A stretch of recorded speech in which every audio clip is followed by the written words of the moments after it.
Hello and welcome to an interview with our CEO and co-founder, Dan Andersson. Thank you. Welcome, Dan. It's so great to have you here. No, it's great to be back as well. I've been travelling and hitting the road hard. Yes, as you always do. I wonder how many countries you've actually been to just this year. Oh, we worked out my travel schedule for last year and we didn't share it with my wife because it was too many countries, too many weekends. But that is the nature of the beast and we do it with pleasure, but it's a bit brutal. We're in May now. There's Dubai and there's Philippines, Bali, Thailand. I'm going on a trip this week to Dubai, Thailand and Egypt, all in 1 week. I just came back on Monday from USA. So it is, be careful what you ask the gods for, because they are sure to give it to you. And I always wanted to have a global business. And now you have it. It's bizarre. It really is bizarre. It really is bizarre. But it's great because you're out there, you're speaking with the members, you're speaking with new people, spreading the powerful message that Leo has. Well, we kind of have to be, we kind of have an internet base and we have online products and we have sort of seminars and things that we do. But that high touch is important as well because people need to meet me and our teeth. They need to press our hands and look us in the eye. There's still people who are very, very concerned about is this legitimate if it's all online and we're going so fast and spreading across the world. So we kind of have to anchor that up by getting out into the markets, you know? Yes. Well, we're very privileged to have you, I think, as our CEO. Really? Yes. And you're someone, personally, I can say, who leads by example. You're always the first to congratulate people when they've done well and recognise their achievements. Try to, of course, yeah. I was writing an email just today. One of the things that we did was created these value sets when we started Leo, so our 5 core presuppositions. One of the ones there that is kind of a bit fluffy is the true success causes no harm. And one of the things that sort of occurred to me was that as we grow as an organization, our success shouldn't sort of harm in the sense of leaving people behind. And I was looking at sort of how we act as an organization. And I sent a message to the board and I shared sort of some thoughts around that. Because as we get more successful, it's very easy to throw out the family business and throw out the family feeling and the caring attitude that you naturally get in a small team. As the team gets bigger, it gets more impersonal. And it's very important to not lose the baby when you throw out the bathwater and go from one level to the next, you know. Well, yes, and that's one of these traits, I think, that does make you a good leader is the reflection and coming back to those core values, which, thank you for that. No. I've always said and I've always felt that leadership is about thinking and working out what is your bedrock, where do you stand. The cliche is that if you don't stand for something, you'll fall for anything. So for me, in terms of this leadership journey here, it's been very important for me and our team to ground ourselves in what do we think is important and what do we think is valuable and what do we move towards and what temptations do we try to stay away from, you know? Well, I just really wanted to congratulate you and on behalf of all of Leo, our members out there, on this nomination. So you've been nominated for the Leadership Award for the DSA, the Direct Selling Association of the United Kingdom. I don't know how that happens. I'm sure it's a fix one way or the other. But no, it's very flattering because we are such a young company. So I guess we must be doing something right to be there. Yes, so you have been nominated alongside someone from Avon, and Avon has been around since 1886. I know. It's a long track record. Even in the UK, they've been here forever. So yes. They are the company that is foremost in the industry, really. They're having some problems and challenges now, but nevertheless, their track record is enormous. It is. And the other nominee is from Forever Living Products, which is another very stable, very strong company. They've been around since the 70s. Correct, yeah, exactly. Yeah. So I think this is testament to the powerful force, the leadership. This is the reason why I think you've been nominated for it, even though it's only been 4 years. This company is international. You reflect upon what you've been doing, you evolve, you change, and listen to the people that you're working with. Well, I think that these leadership awards are kind of misleading in a sense, because they kind of highlight the leader and sort of the person. But it's the same in our business, that someone who achieves a big P&R plan, they're doing that because they're standing on the shoulders of giants in terms of their team, if you like. And so no one gets there on their own strength, their own charisma, their own thing. They're always doing that as a back. So if I reflect on being awarded as a leader, it's only because I'm surrounded by such phenomenal, strong people, powerful people, charismatic, good leadership people themselves. People like Atif and Geraldine and Sohail on the board level. People like you working in the communications division, the people filming this thing here. They're all people that kind of go that extra mile. So I wouldn't take too much credit for myself, really. So were you especially surprised to receive this nomination? I was actually astonished because I had no idea that it was going on. I think someone in Leo put forth my name. Having said that, I was still absolutely astonished that I actually made it through to the finalists and the top 3 there. So I thought I'd share a little bit with you of actually what some people have said about your inspirational leadership. So there's a little bit from a few names that you will know. From our Leo products director and consultant from Ursha. So my first impression was, wow, this is a true leader. Dan always showed his passion and what he stands for, sharing his rich life experience in a very humble way. People are simply drawn to follow him, and he is drawn to build people up, help them grow, follow their dreams.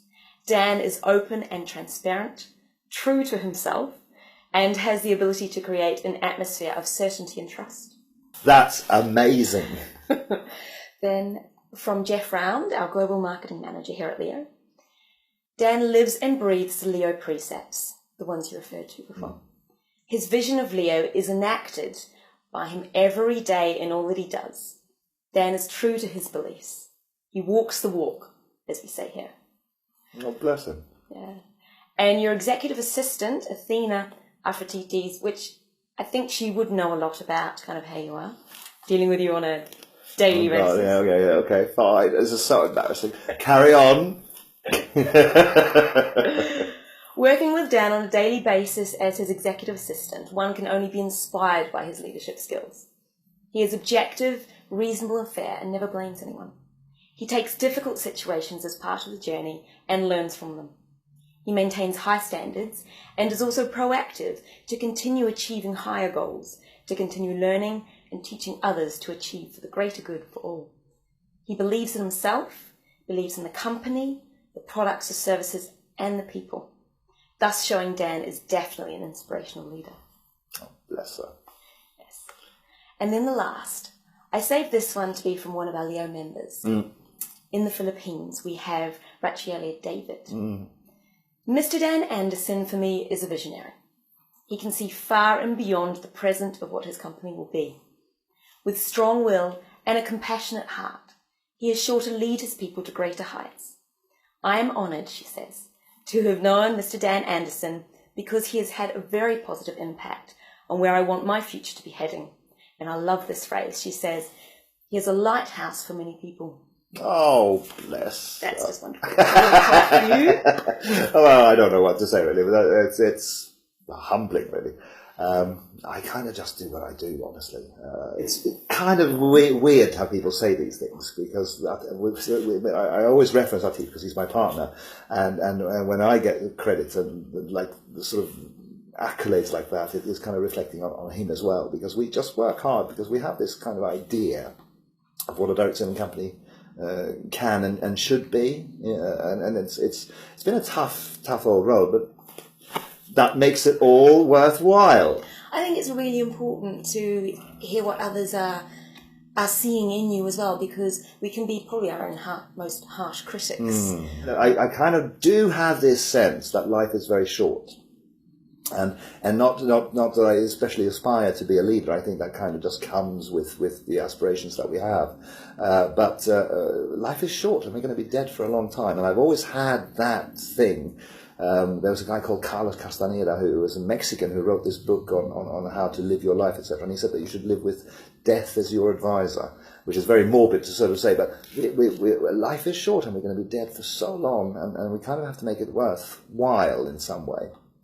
So that's some of your inspiration for forging ahead and doing things in a big way. It's this notion of lying in your deathbed at the end of a long and hard life, because we're all going to have a long and hard life, hopefully, and looking back on your life and being pleased with what you see and being proud of what you see on some level, which has always kind of, since I was a teenager, driven me to do the best I could, at least.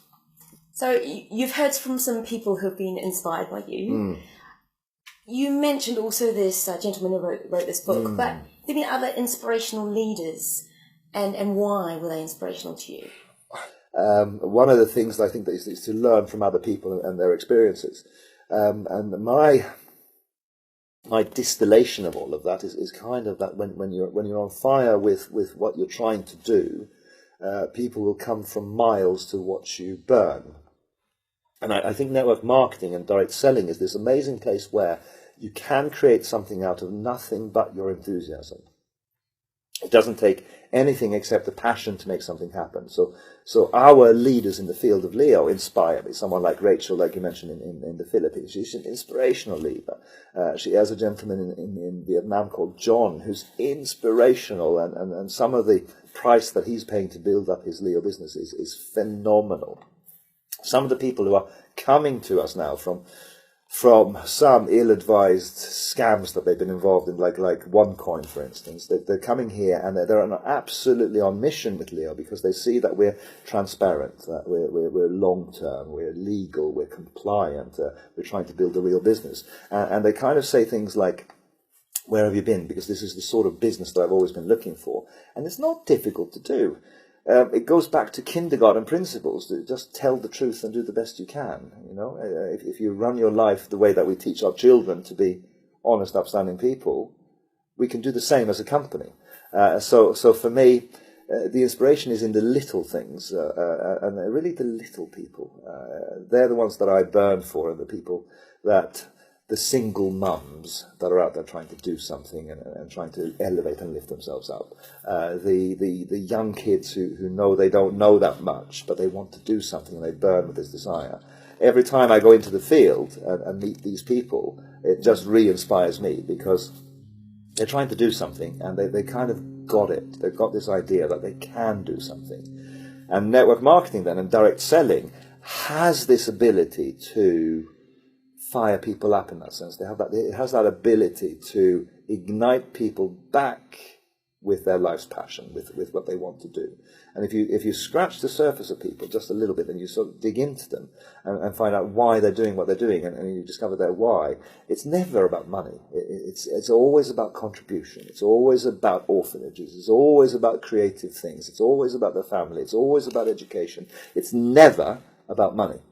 Money becomes just a tool that they need to fulfill some of these aspirations. And so when you dig into what motivates me, it's always when I dig into an ordinary person's aspirations, if they can bring themselves to believe one more time and get going one more time. And this is on the field as well as on the corporate side, because some of our people in the company, they come for an interview and they think I'm too old, or they're not looking for a woman, or I haven't got the right qualifications. And you speak to them and you find out what they want to do and you give them a chance. It's astonishing what they can do, you know. And you work with the people here. You know that people here just go that extra mile, because I think in a sense Leo gives them an opportunity to do something more than just have a 9-to-5 job, you know. Yes, and there's a connection to the rest of the world, which is fantastic. And this mission that we're on is inspirational on some level. So it's quite refreshing to hear you not really speak about the 9 points of leadership. Or It's L and another L, something like that. Yeah. But that's probably because you've also brought yourself to this role, and you lead by example. I suppose. I don't know. There's, as the business grows larger and our success becomes bigger, it becomes very tempting. There's a temptation to lose yourself. I was explaining to the group in New York this weekend that the one side of direct selling is that we're selling this kind of freedom ideal, that we can be free, you can earn money, you can support people, you can help people be successful. The value of direct selling that this industry embodies is freedom. The flip side of that coin, the dark side of the force, if you like, is money.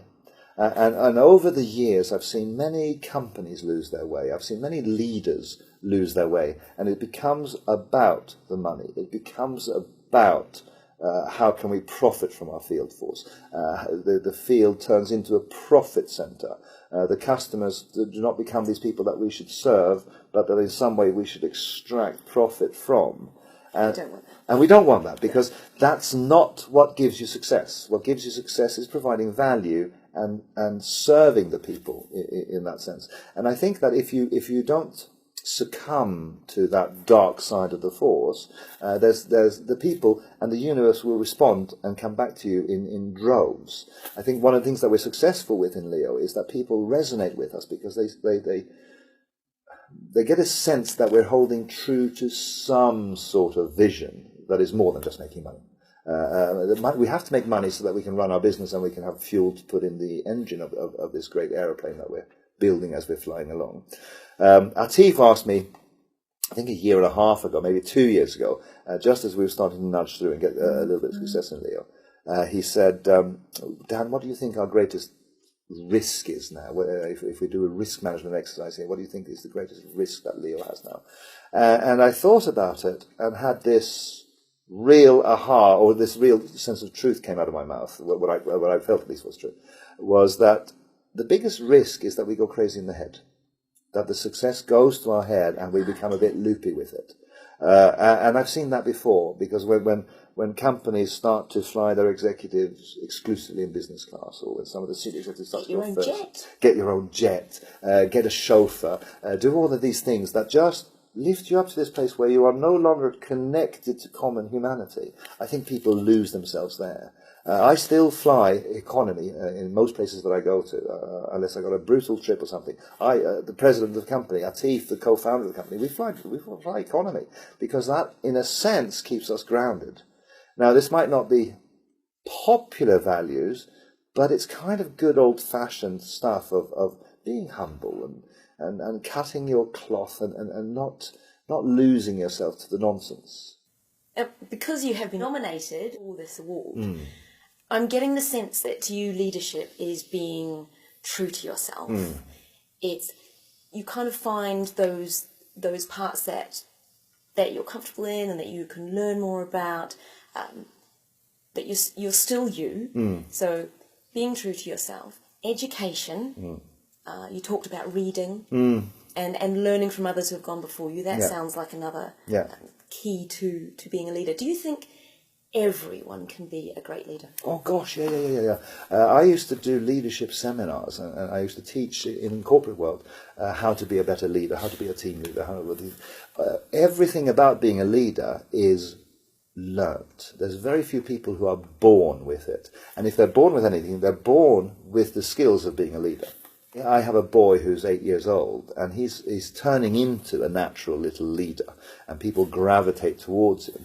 And it's because he's got a natural knack for being funny.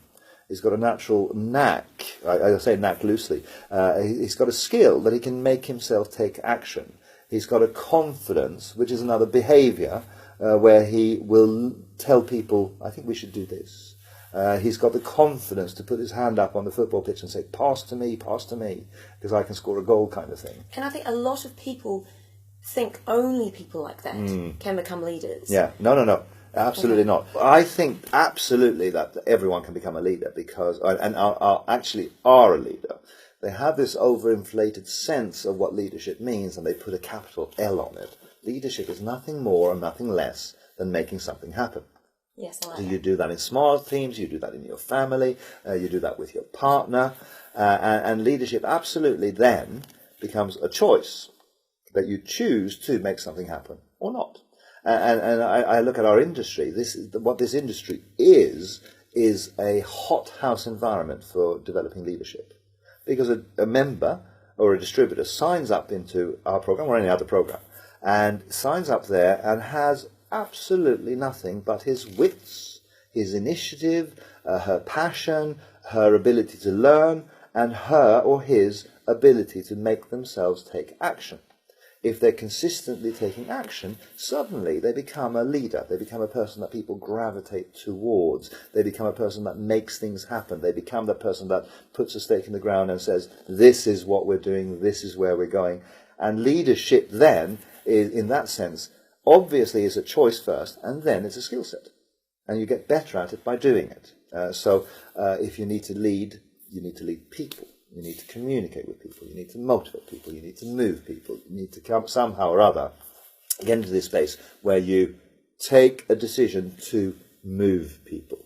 So in the context of Leo and this leadership award, I guess what is true is that Atif and I decided we're going to make something happen. And the consequence of that then becomes to speak to people, to recruit people, to try to build something, to try to get something. And then leadership is part of the journey, just in the sense that it's about making something happen. I don't know if that makes any sense, but that's my view, you know. No, I think it does. I think it does. And when you are consistent as well in what you're doing, I think that's something about the integrity with which you conduct yourself. And I know that's very important to yourself and to Atif and to the company. Well, I mean, integrity comes out of sort of being a value-driven creature. I think we all are to some extent, but I became conscious of this, that to some extent we're all here to fulfill different values. And the corollary of that, or what follows from that, is that there are different leadership styles as well. There are people that command and control. There's people that bully. There's people that try to make something happen through using tool sets of fear and intimidation and all of these things. And that sort of sense of control is a leadership style. You can make something happen from it. But it's not necessarily the leadership style that I aspire to in any way, shape or form. I would much rather inspire people to make something great happen. I'd much rather do something uplifting. I'd much rather do something where we connect into this lion inside people and try to motivate someone and then get them on fire with their passion, and then put petrol on the fire and make them sort of just really burn brightly from their own inner flames, sort of thing. Well, I'm talking poetry here now, but the bottom line, I really do hold these idealistic views. Well, and I agree with you. I think that the leadership styles that you were talking about, bullying, well, they're alive and well. Laws against those sorts of things. True, also, yeah. So it wouldn't be something that, personally, I would see as a good leadership style. And along those veins, are there, just from your experience, things that you would say to people, this is probably not how to be a leader? Well, I think that if the greatest temptation is to go crazy in the head with it, if how shall I say? If I don't have enough integrity and sense of who I am, if I didn't have enough of that, then an award like this could go to your head. You could suddenly think, oh, I'm a bit of a leader. And you can kind of go crazy in the head from stuff like this as well. So it's kind of not letting yourselves buy the story is really important, because people in our field, when they become a leader, they start to have a large organization of people. And they start to have thousands of people here and thousands of people here. They start to earn fairly crazy amounts of money every week they come through. And the success is temptation. The success can go to a person's head, and they start to buy the story. We put them on stage, and we exalt them, and we kind of do this recognition that we love so much. And then they start to believe in that, and they start to think, oh, I am a little bit superior. But the reality is that they started exactly in the smaller part of the organisation, and they have done something, they've worked their way towards that. Yeah, and it's kind of this sense that I have of standing on the shoulders of giants, and they're just the people on my team, if you like. So I think that leadership then becomes a place where you really need to compete on how humble you can become. Because if I let this go to my head, then you could really turn into a person that you don't want to become very, very quickly. So the most important thing is to not let it go to your head, not buy into the propaganda, not buy into the aggrandizement, if you like, and keep your feet firmly on the ground. Because True leadership is yes, you have to be on a mission, and sure, you don't suffer fools gladly, but you don't let the arrogance sneak in. You don't let the sense that I'm better than you. Yeah, the superiority thing is exactly what I was going to say. That is just totally wrong.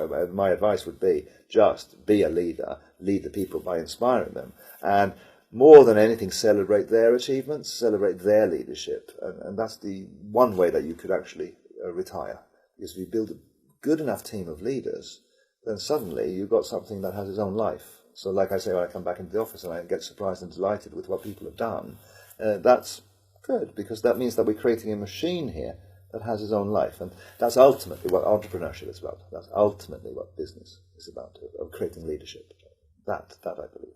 I was thinking also about what Leo offers in some of the products. And I know that we create a unique space for the members at the Dubai executive trip. Yes. Where the focus is on leadership. Will you tell me a little bit more about that? Well, it's kind of this leadership journey that, because both Atif and I have been field leaders as well, we built organizations back in the day, we kind of know, from our references at least, what a leadership development journey it is. In other words, we know what a leader goes through as he starts as a very insecure distributor, becomes a team leader, suddenly starts to develop, and suddenly he's leading an organization, he or she is leading an organization of thousands of people. There's a critical point there when, in our plan, a person gets to the executive position. Because now he's built a big business that has got the good stuff in there. It's got the duplication, it's got the recruitment stuff going on. But the next part of the journey for him is exactly this, is to create leaders. So he's got to help other people become executives. And so Atif created this program. It's really been his baby. And I applaud it, because it's this recognition that we actually have a duty as an organization to help our leaders develop into leader of leaders. So we take people to Dubai because, frankly, we want to blow their brains a little bit. So it's about training, it's about learning the company, getting to know the company, and becoming part of the team so we know them, they know us. They see the IT teams that we have there. They see the teams that is creating most of the products that they're selling. And that's one thing. But the second thing is we take them to Dubai because we want to blow their brains with the wealth that's demonstrable in Dubai. I mean, it's a place that I didn't understand Dubai when I first heard about Dubai many years ago. And someone, in fact, Atif, took me there for a birthday, and I went to Dubai and I thought, oh, I get it. And so you see, it's gold, it's glamour. It's this place that's built on the vision in one of the most inhospitable places on the planet, on the edge of a sea and a desert, where there's just sand and salt water. Quite incredible. It's absolutely insane, right? And so you have this megatropolis, and they have these skyscrapers, and they have these buildings that themselves are designed just to inspire people, right? So we take our people there because we want to give them a sense of what's available for a leader. What does wealth really mean? And no place teaches you that better than Dubai. So what we've seen is that our leaders have come back from the executive trip. They've gone back to their home markets, in some cases to quite poor countries, in other cases to developed countries like Sweden or USA, and suddenly they see a bigger picture even there because Dubai is that extraordinary. And so then they have a leadership on a different level because they've seen something more. And Dubai and the executive program is designed for that reason, to teach them, you might have thought that you were clever getting to executive. There's a whole new journey to get you to director. And what we then do is we have some plans for that as well. It sounds like you really invest back in the members there as well. Yeah. Because I know that the size of the groups on that executive trip are also smaller. Yeah. We try to give them this lifestyle experience, as well as the training, as well as the networking and team building with us. Because the most valuable resource that we have as a company is, of course, seeing that this is about leadership, is the leaders that we have. And if we don't invest in our leaders, what is the point? Where if we have people that will do the blood, sweat, and the tears to build an organization, what sort of company would we be if we didn't look after them, if we didn't reinvest back into them? And that's what the Directors Program is about. That's what the Executive Program is about. All of that is Atif's and my recognition that the leaders are the most important thing in our business. You talk about leadership, but talk about it as a way of life. No, I don't know if it maps across in that way. I think that leadership, you kind of have to stand up and be counted, and you kind of have to, like we said before, you have to work out what you stand for. You have to work out what is the bedrock. For me and Atif, it's the five core value propositions that we have in Leo. That's what we want to build. Now, we are actually not saying that any of those things are true. What we are saying is that we hold them to be true. And on the basis of holding them to be true, we can kind of act within a certain frame. If we hold it to be true that true success causes no harm, then we won't go out of our way to try to kill people on the way up. We won't try to be greedy. We won't try to self-serve. If we hold it true that there's a lion inside everyone, then we speak to people in a different way. We don't look at little people anymore. We say, oh, he's got a lion inside him as well. Better be respectful here. And so our values become our way of life. And I think everyone is living to a set of values at the moment. And one of the things I would say then, if you wanted to make a tenuous link, that when someone's life is not working out, it's the value systems that are driving what they're getting is in play. And if some of the things that you're getting is not right, it's probably because there's a value or two that you need to look at and evaluate. So living consciously is the game. Living deliberately is the game. And kind of not trying to be a leader. That comes as a consequence of trying to do something, I think. I have always enjoyed speaking with you. Oh, bless you. And it's really great that you've received this nomination. It's really great to see that the company is always growing and changing and evolving. And we are hoping that you may win, but if not, you have been up there amongst the best. Exactly. This year. And for being such a young company. That is the accolade. I mean, that is what is reflecting well on Leo. That the industry is kind of looking at us and is willing to entertain an award like that, because it's all very well having nice flowery stuff written about us, but the DSA, the trade body that we have here in the UK, there's an old body that's been around the block a few times. They know what good looks like. And they can smell bullshit when they hear it as well.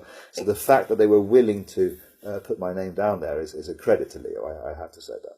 It'll be quite a tough judging panel. Oh, definitely, yeah. So it's fine to get to the top three. I'm absolutely delighted just with that.